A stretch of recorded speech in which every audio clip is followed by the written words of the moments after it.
so to speak. If you're easily upset by unsettling sights, the special on the menu next door is roast tongue. Welcome back. If you missed the light bulb, stay tuned. We're going to see him eat a car. Listen, a Porsche, a black Porsche? Maybe? Yeah. What I'd like to do, so we tie this all together, because that's the big reason. You know, they call you the modern-day Superman. I mean, doing things that are real.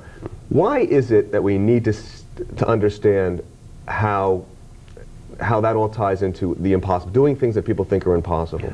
Well, it's simply that when you see this stuff, as I was the first time I saw it, you hopefully are amazed. And that's important, because when you're amazed, you begin to wonder, how is it possible? And that's the most important thing, you're thinking. And the idea that the impossible might just be possible is a very strong motivating factor. It's what led people to do great things in their lives. Right. So that's what this is all about, is just looking at something and saying, again, as you said at the top of the show, if this is possible, what else is possible in life? Right. What can't we do? And you know, there's a saying, whether you think you can or you can't, you're right. Exactly. And it's all about the mind. I remember Kung Fu, concentrated effort, it stands for. Yes. Tell us about what goes into technique, what you just did, because you can't do this at home. No, it's a dangerous thing. It's something I learned from a sideshow guy who did it for about 30 years, traveling around, eating glass for a living. And then when he retired, he taught me the technique. And the secret to it really is that there's a way of chewing up the glass and swallowing it so it doesn't cut up the mouth and throat. And there's a diet and regimen that I go through each and every day that keeps it moving through my system. Are you serious? Oh yeah, completely, 100%. The great thing about what I do is that if you go up to David Copperfield and say, well, how do you do that thing where you fly through the air? He's not going to tell you. But if anyone wants to know what goes into these, though I won't give specific things because I don't want anyone to hurt themselves, because there is a strong element of risk in this. Strong? Yeah, well. I don't know, how come you're not bleeding on the table? Well, I'm good, what can I say?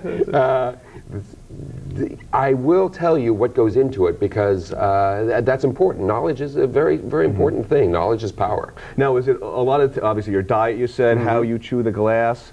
Yeah. But what else, anything about mental It does, focus? because what I do, like for instance, as I was eating that and doing the jokes and talking and stuff, I'm very aware of what's going on in my mouth. I'm manipulating the glass around to make sure that the edges are not gouging into anything. And even in swallowing, I have to keep everything very open. That's why I was using a little extra water there, just to make sure everything goes down. It's the same thing walking over broken bottles. There's some people that will say that can only be done with a higher sense of enlightenment, and what it is truly concentration and focus. You are throwing all your attention to the bottoms of your feet, and it's balance, and it's something you have to learn how to do well. Isn't everything focus? Everything we do. Sure. How can the viewer take your focus and tie it into everyday life of what they can do, just what you do to get these? Well, you have to understand that, that as you said, that the limitations that you put on yourself are just that. They're your own limitations. And you have to understand what can be done.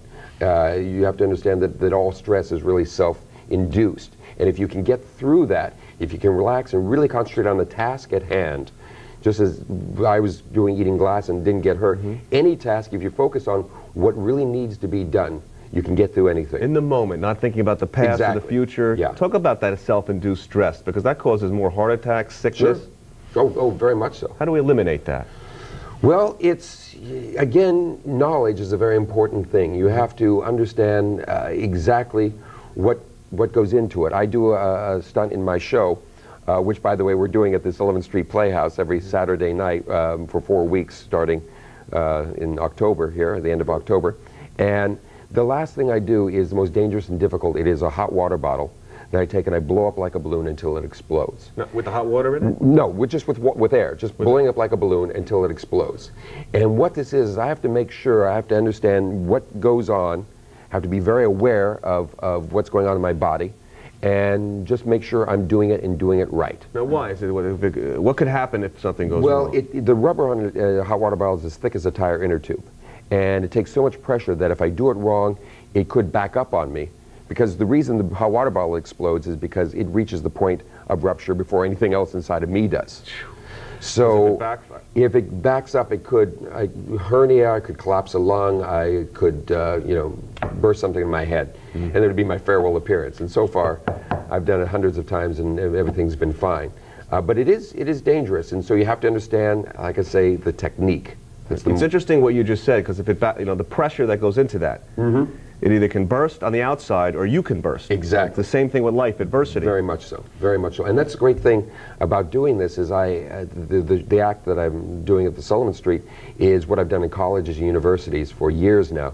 I've done hundreds and hundreds of the schools. And the great thing about it is that I will do an hour show, and then as I'm packing up, I'll answer any questions. And often the whole audience stays for another hour and a half asking me questions, which means people are thinking. They want to know what it's all about. And that's really, that sense of wonder is so important in life. When we come back, we're going to go into risk in life, where you can't go anywhere, you know, risk and reward. And he's going to eat a car. Don't go away.